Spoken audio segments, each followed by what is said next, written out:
When you see your footage and hear those men describe what they were going through, the war that was fought on the television screens, as I remember so vividly, was quite antiseptic compared to what they were really going through. Yeah, we do tend to talk about Vietnam as the first television war and that the American public was horrified by the images of violence on the TV every night. It actually wasn't like that.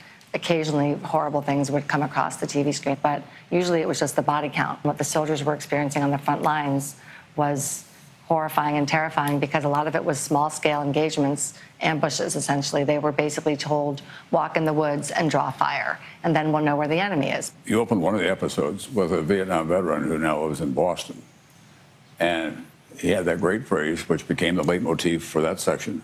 This is what we do in war. War is about killing people, up close and extraordinarily personal. And what you've been able to do with this is to go through what they went through. This is an important moment for the Vietnam War.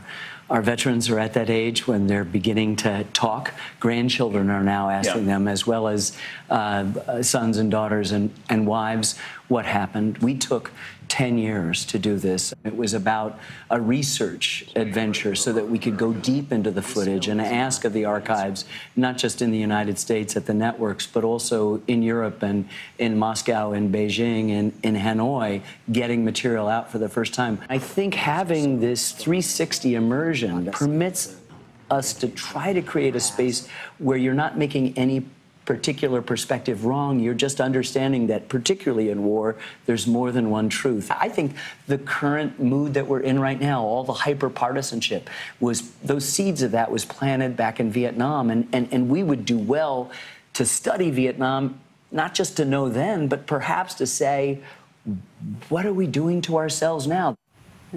Our Tom Brokaw reporting.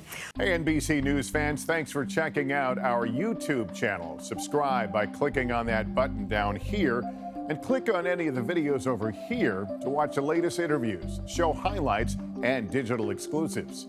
Thanks for watching.